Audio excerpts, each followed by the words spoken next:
The martial arts in America, rich in lore and legend. A fighting art replete with both master and mystic. The history of American martial arts is a fascinating journal of fact and fantasy. What was it really like to fight bare knuckle, fist to face, foot to flesh? In recalling the American martial arts scene of the 1960s, one label has been embraced by the gladiators of the time that separates them from generations to follow. Blood and guts. Blood and guts, like some mysterious alloy whose ingredients are shared only by the fighters of a special time. A password into an elite club that recognized tenacity, power, and the warrior spirit above all. Those of us not belonging to the club could only speculate or fantasize about what it was like to compete at the highest level against the best fighters in the toughest tournament of the time. Until now.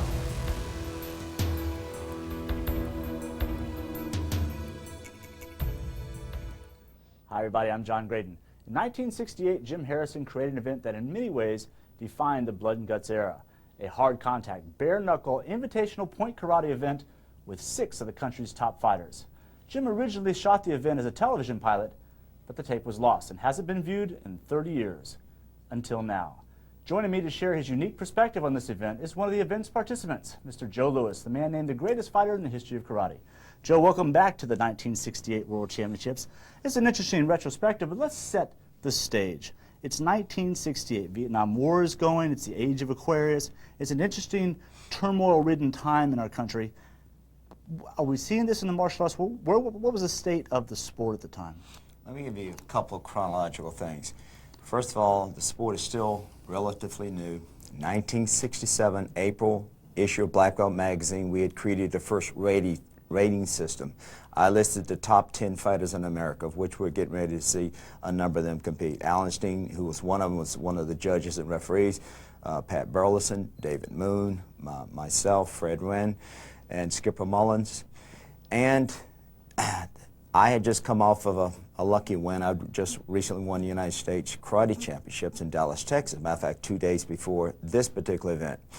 The big tournaments at that time, and there weren't many of them, maybe about 4 a year. You had the International Karate Championships, which was the major tournament. You had the United States Karate Championships, which was promoted by Alan Steen. You had the International Karate Championships. Then you had Robert Trias's USKA Grand Nationals. Then, of course, you had the Amateur World Karate Championships. So Mr. Harrison, Jim Harrison, had this idea of putting the sport on national television. What better way of doing it than to televise an event, get a group of the top fighters in the country to come up and compete, and call it the first professional world championships. And to make it possible, you got to get the top fighters. Chuck Norris was somewhat injured at that time, and he couldn't make this particular event, but he did get a good cross-section of a number of the top fighters. At that time, what you saw in most tournaments, you would see most matches would be 2 minutes long, which were the old Japanese rules. They would go by primarily killing techniques, not necessarily what was called killing techniques. The lethal blows of karate. I know later in the program we're going to actually see the point demonstration by Jim Harrison, which is very unique to the time and exciting to see. But here we have 6 of the top fighters in the country. My first night in karate, February 12th, 1974, on the way to karate, I picked up the 2nd issue of Professional Karate magazine. I still have it. It is dog-eared, it's beaten up, but I knew every one of these fighters. I studied these guys, and for years I kind of fantasized about, what was the fighting really like? And this was one of the biggest tournaments that it received a lot of PR. It wasn't necessarily a big event, but it received a lot of PR. What was unique about this event? It was the first. When you say first, what do you mean? The first time outside of having a tournament of champions where you get a unique body of the top fighters together, you erase all of the second generation fighters, you just get the top boys fighting. It's unique that it's been televised, okay? Because ABC had televised the National Championships in 1965 when Mike Stone had turned it into a bloodbath, and all the networks, ABC, CBS, and NBC, every one of them said, that's it, we're banning the sport forever. And so it was real hard to get it back on national TV. So Jim Harrison took it upon himself to finance this venture. We do want to recognize and thank Mr. Harrison for contributing this tape to the Martial Arts Professional Magazine archives. And let's go back to 1968. Let's meet the fighters. Joe, who are these guys?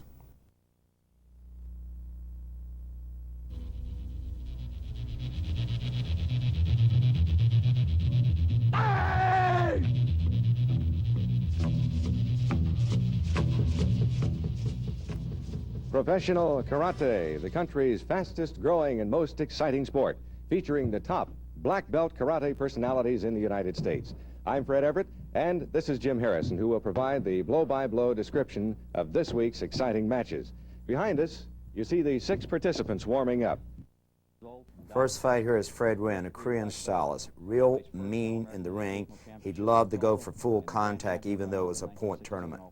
Look for blood from him. Like, this is me, boy, I look kind of young then. At least I had a nose. My favorite techniques, of course, is the old deadly side kick I used. I used to love the grab. I worked my right hand underneath and then a chop over the top. David Moon, really one of the all-time top fighters, especially in the top 10. Fabulous kicks. He could jump kick, he could attack, or he could counter.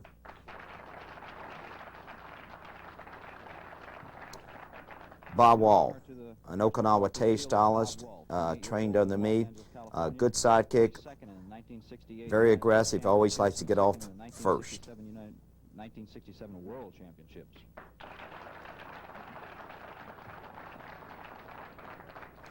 Pat Burleson, Texas fighter, Korean stylist. He is our grandfather of point fighting karate. Vicious, gets wild, hits you with the hands, or get you underneath with the kicks. Skipper Mullins, Texas fighter. Excellent kicks, real good speed, especially in this right leg. Again, he gets you that right side kick, right round kick, or come over the top with a right chop. Won a lot of tournaments in his lifetime, one of the all-time greats. Now, Jim, if you'll step over there and give the instructions to this week's fighters. Gentlemen, your matches will be 3 minutes long. At the 2 1/2 minute period, your timekeeper, Ned Day, will stand and give you Sanju, Jikan, which means you have 30 seconds of time left to warn you towards the end of the point. Techniques will be counted any vital area, from the groin to the face. Fist techniques are counted will be the 4-fist, striking in, face, any area that's delivered to a vital area. Bottom fist, Teitui techniques.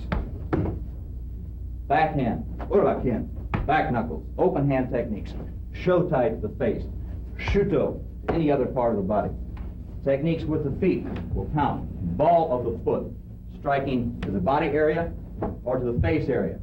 If actually striking to the face area, please do not use the ball of the foot, but use the top of the foot. Just enough for the referee to hear it without injuring your man. On heel techniques, in the body area, you can bring those in with a little bit of force and try not to do injury, try not to break anything. If you're throwing a heel technique to the face in a hooking manner, without hitting with the heel, if you'll reach back and kind of slap with the bottom of the foot, this indicates to the referee that you could have hit the man with the heel, you could have killed him, but you didn't. Are there any questions? We'll introduce the referees and begin the first match after this important message. One of the interesting aspects, Joe, of the fights we're going to see is the use of the open hand, the deadly karate chops, the ridge hands, the palm heels, the claws. This was much more prevalent, obviously, in the days before gloves. Yeah, a lot of what we're going to see is a single technique and a stop. You're not going to see the follow-through combinations. I remember 1969 International Karate Championships. I'm fighting one of Funio DeMuro's top black belts for the finals. And Pat Burleson came up and told me, try a right front round kick and then come over the top with a chop. I went right out of that very first technique, hip fake right chop right on top and one. You could break some of these guys, like even Jim Harrison could do it those days with a shuto chop, so it was a great technique. Well, it's an unfortunate aspect of the arts that's been lost in the competition, but is preserved with the video of the World Championships that we're enjoying. Let's go back to 1968 with Jim Harrison ringside. Jim, we have 3 officials for today's matches. Would you introduce them, please? Yes, standing in the middle, Mr. Robert Trias from Phoenix, Arizona, the director of the United States Karate Association. On his right, in the gray uniform, Mr. Louis Angel from Tulsa, Oklahoma, who's the director of the regional division of the Goju Karate Association.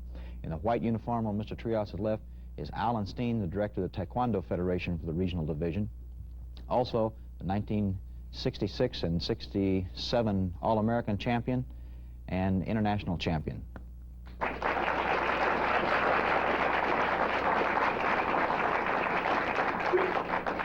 The players now saluted to the officials. They're saluting to each other. Judges are taking their place. Boys are taking their stance. They have the signal to go. They're both fighting out of Shiko Dachi, a low straddle stance. Skip Mullins attack with a side thrust kick. Pat moves back and blocks. Pat attacks with a chop. Skip tries to counter. A roundhouse kick to the head. Chops delivered to the back of Skip's shoulder. It wasn't counted as a point. Once again, Pat chases Skip out of the area. The area is about 20 feet. Skip starts to move in for a jump side kick. Pat anticipates and moves out of the way. Skip attacks with a roundhouse kick to the head. Pat threw a Mawashi-Giri roundhouse kick in. Mr. Trias is calling a point for Mawashi-Giri for a roundhouse kick for Mr. Burleson. Mr. Steen's raising the white flag. You notice Mr. Burleson is not wearing any sash on his belt. He's had 1 point scored. 1 point has been scored for Mr. Burleson. Pat Burleson moves in, jams Skip's legs. He's got 2 white flags from the 2 referees. He scored with a chop. They salute. Winner of the match, Pat Burleson, Fort Worth, Texas. Very, very. Joe, it seemed to me that Skipper Mullins may have been a little intimidated by the larger, more experienced Pat Burleson.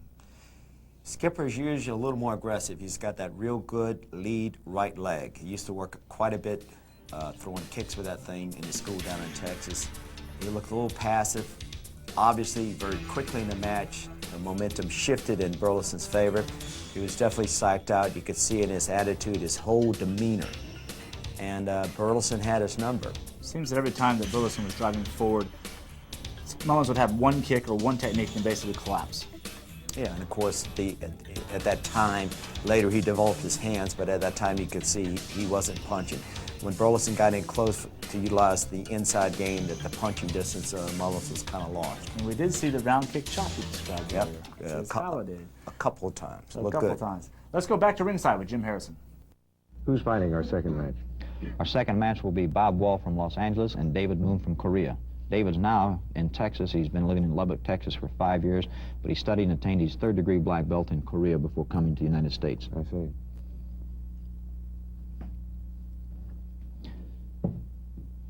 Mr. Steen is now the referee.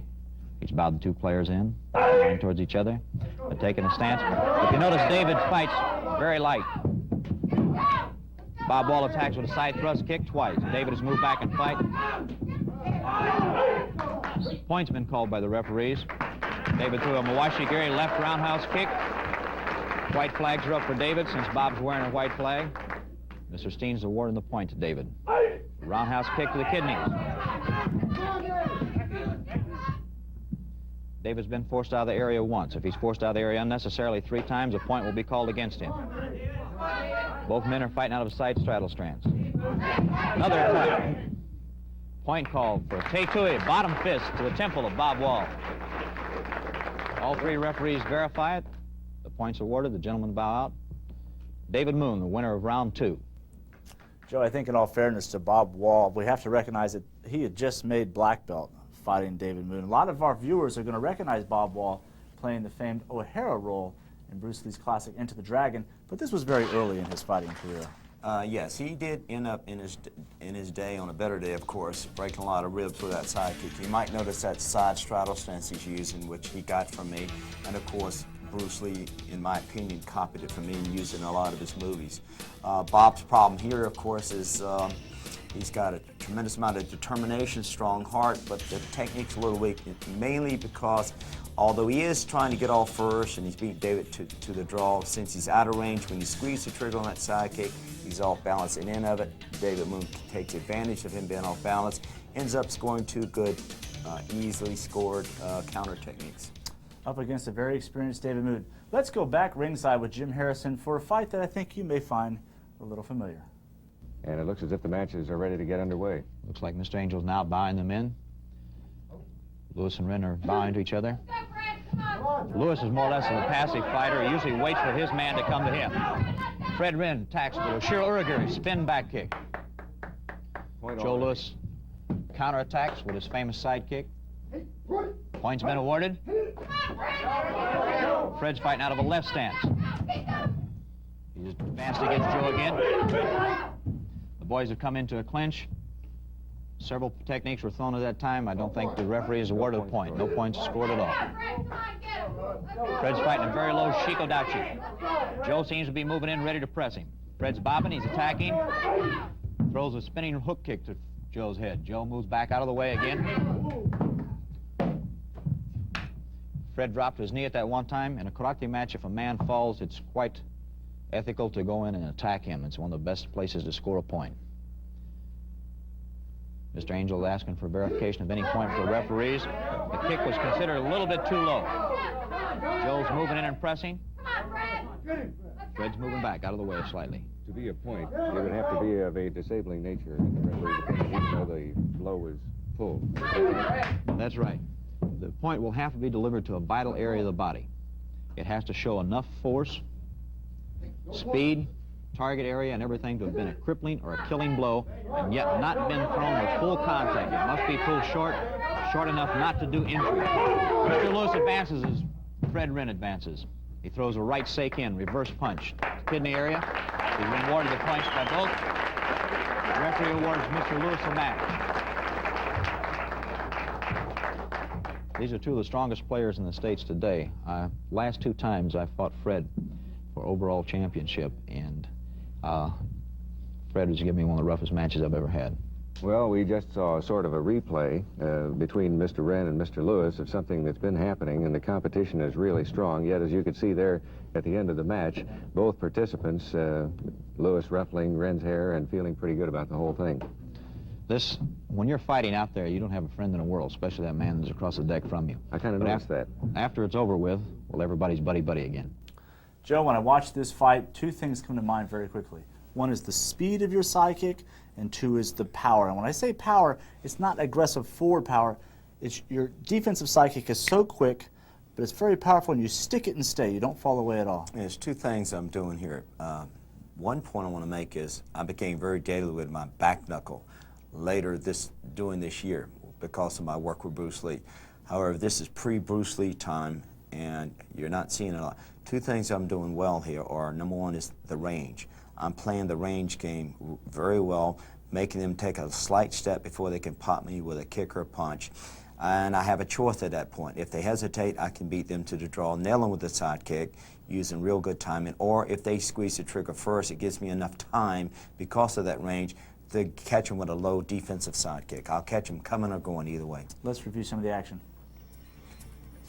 See the range just where he has to step to get me. I got enough time to take a half step back, fire the counter side kick. Fire, I think, is a good word, because that thing just zooms in there like a piston. Range, see the range, I choke up. He has to lunge to get to me. It slows down his initial move. I want to take him to the ground there. I decided not to. Well, let's talk about that for just a little bit. You guys clash, you punch the body, you chop to the neck, and then it seems he came back with a little elbow strike. I don't know what he's doing. I did know his defense was a little weak. I had sparred him the day before this, kind of warming up. I always felt he was easy to hit. Most of those Texas fighters in those days were all offense, no defense. So you just play him a touch out of range. So there's a good example of it with the defensive side kick and then the follow-up side kick as he tries to regain his feet. This is a hard jamming blitz, and we're seeing the chop again. What's happening is he's starting to come in. I'm coming underneath with a punch, going back over the top with a chop, then back underneath for the insurance punch. And then hand back to the hip like you're doing. Actually, it's a 3-point counter. Joe, with your win over Fred Wren, we enter the second round. We have you left, Pat Burleson, and David Moon. Let's go back with Jim Harrison ringside. Mr. Burleson receiving the flag from the referee. The boys are rather concentrating, get their minds ready. That's Burleson with the red flag this time. Red flag in a black uniform. David Moon wearing the typical Taekwondo or Korean gi with the black bands around the outside of the uniform, the white uniform. Mr. Trias has bowed the two gentlemen in. Both of these men fight with almost identical style. They're very, very stylish and very light on their feet, even though their weight is 140 and 200 pounds. Pat slightly more the aggressive player. Notice Moon reacting as a blow. The referees had to pull him to start. Right, Moon usually will deceptively move away as you start your blow, making you fall just short of your blow and then trying to counter. What got the point for Burleson? He's going to reverse punch to the kidney area. Started in with a chop. David tries a sweeping area. Sweeping technique. If you can sweep a man's foot, make him lose his balance, then move and attack him while he's down on the deck or while he's off balance. It didn't work. Not that time. Pat's a little light, very light leg.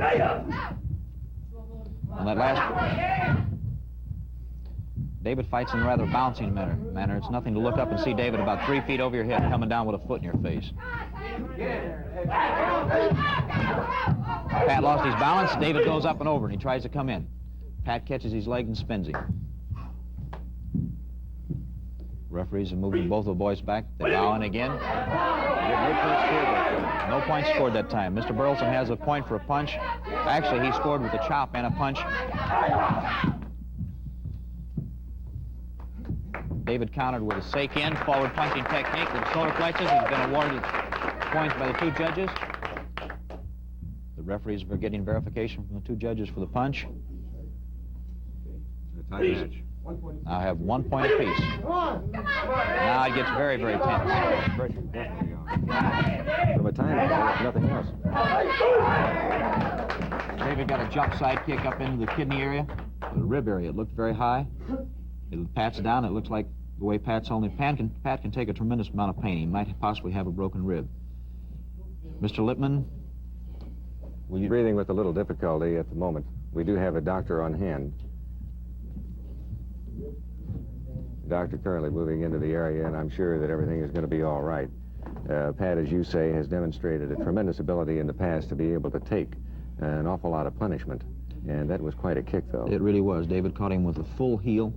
He was trying to catch Pat as Pat moved away, and he's extended a little bit further than necessary. So David Moon will be advancing, and we'll take a look at our round-robin scoreboard on professional karate in just a moment. I mentioned earlier that on my first night in karate, I purchased an issue of Professional Karate magazine. One of the things that really surprised me was that they had weight divisions.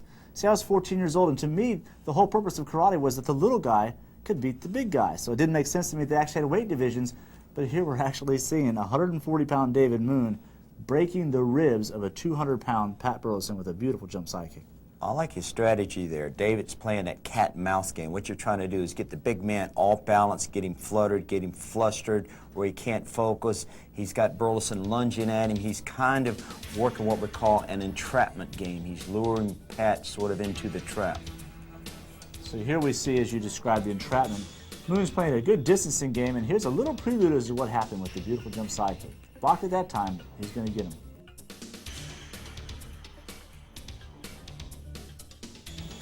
What's interesting here is watch when they spar how low their hands are, both of them. That's a great jump stomp. They didn't call it for some reason, something we don't see in today's fights. It's interesting that fighting back then had a much more self-defense theme to it, with the open hands and the flying stomps. A lot of it had to do with the excessive use of the low groin kicks. You need your hands low to defend against that. We couldn't see that very clearly. That was a good punch by David Moon. Moon comes back after scoring the reverse punch to the body with a beautiful faking jump back fist and then the jump side kick right underneath the shoulder into the armpit, breaking Pat Burleson's ribs and pulling him out of the tournament. You know, I was amazed that little David Moon broke big Pat Burleson's ribs. I mean, they took a long time to sit there and tape his ribs up. I was shocked. It pulled Pat Burleson right out of the event, which left basically you versus David Moon. So we have the 140-pound high-flying kicker who just took the other biggest guy in the event out of it, and you're getting ready to fight him. What's going through your mind? Well, I knew David Moon was a top fighter in those days. When I talked to Mike Stone the year before, Mike Stone always rated David Moon in the top 10 or the top 5. He was a pretty consistent winner. He was hard to beat. He had a good sense of time and a good sense of range. A little weak on the defense. Hopefully I could capitalize on that. There's a lot of build-up to this final fight. Let's go ringside with Jim Harrison at the first World Professional Championships in 1968 Grand Championship match. Mr. Trias is our head referee this time. He brings the boys to the position. They bow to the referee. They're saluting to each other. Fighting out of the same stance. This means both fighters fighting out of the same direction. These boys are both very strategical fighters. They're watching the eyes, they're watching the hands, they're watching the feet all at the same time. There's some kind of a break, some kind of a reaction. They're trying to feint each other out to make the other man to defend something that isn't coming, or to expect something else. Lewis advances, side thrust kick into the kidney area. Seems to hurt David a little bit. Two judges have a red flag up since Lewis is wearing the red sash on his belt. David's trying to catch his breath. Joe caught me with that side kick in the internationals this year. Naturally, It goes in deep. Naturally, these fellows try to pull those blows as much as possible, but I suppose it's only natural that the spirit of mind that they're in, there's going to be some damage done.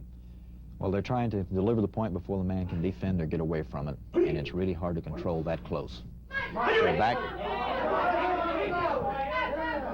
Joe shuffling forward, using a creeping motion, shuffling from heel to toe. David's moving back. David's changed his stance, so he keeps away from it. Joe advances again. He fakes with a hand. He grabs and throws the side kick in again. Angel and Steen indicate the point. The point's been awarded to Lewis, the winner of the match. Two side kicks. It's fascinating to me that in watching David Moon in the previous two fights, he was all over the place. He was playing a distance game. He was mobile. He was everywhere. Against you, he froze. What happened? He did freeze. I'm basically in my zone now. I'm just starting getting warmed up. I'm going back to my old self, and that is just square off, find the range, squeeze the trigger, fight's over. Here I'm choking up, trying to find a range. I'm trying to reach that impulse hits me where the mind sort of goes blank, goes in its Zen state, and then it just automatically triggers the kick. Boom, straight up underneath the arm. He had no defense. According to Jim Harrison, that kick actually broke his ribs. As you'll see in the next clash that he turns the other side forward. It does look like he's a little out of breath here, doesn't it? Yeah, there's something wrong with David, you know. He starts with the left side forward and then he switches, I think, to protect that rib.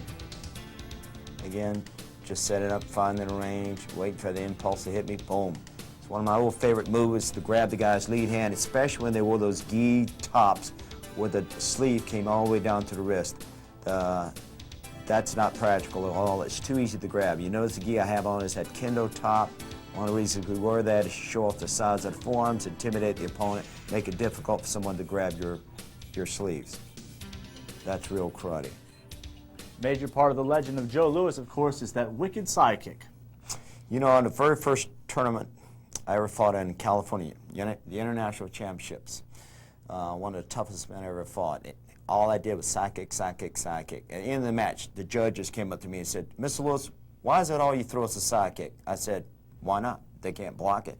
And they said, yeah, I guess you're right. My first tournament ever, 1966, United States National Championships. The first man to ever score a point on me. It was the last match, the Grand Championship match. I stepped out of the ring, made a mistake, the tournament back, looked where I was, and he scored a point on me. I was mad. So I came back, we squared off, locked horns. I did a simple technique, reaching and grabbed his sleeve, lift his arm up, side kick in the match. Same technique that finished David Moon off and gave you the Grand Championship of the first World Professional Championships. This was actually a paid purse, and how big was that purse? $1. But he did it on camera. He said he wanted to make a point that this was the first time a person had ever been paid for a tournament match. I had been paid for exhibitions before, but never for a tournament. Well, we've heard the comments from Joe Louis in 1998. Let's go back to 1968 and hear 23-year-old Joe Louis's observations as winning the first World Championships. Jim, come on over here for a minute, Joe. Congratulations. Thank you. From Professional Good sidekick, Karate. Joe. Thank you. Beautiful, beautiful job. And, of course, it made a quick match out of something that we were looking, you know, might go just a little bit longer. I want to explain something. David Moon's a very fast man and a very good counterman. So what I wanted to do was to play him close and boom, try to use my speed against his speed. In other words, I feel I'm a bigger man and a little bit stronger, and therefore I'd use my force and my size against his speed. Boom. He's a very quick fellow, though. Oh yes, definitely. Jim, your analysis of the match that we just saw. I think Joe usually plays a little more passive game. He waits for his fighter to come to him. And this might have kind of fouled David's strategy up a little bit. And unless you've been standing on the end of Joe's sidekick, it looks pretty fast from the audience. Sure But did. he and I were warming up in the United States Championships one time, and I made up my mind I was going to block it. And I opened up my side, and he kicked me, and I blocked. Joe, In that order. how many titles, how many credits do you currently have, major tournament credits? 8 titles right at the present. 8. Yes. And, of course, you're not about to retire or leave the sport or anything No, else. I got to repay somebody for all these scars on my face now. He's number 1. Is he? Tell us about somebody else that might be on your mind right now in that connection.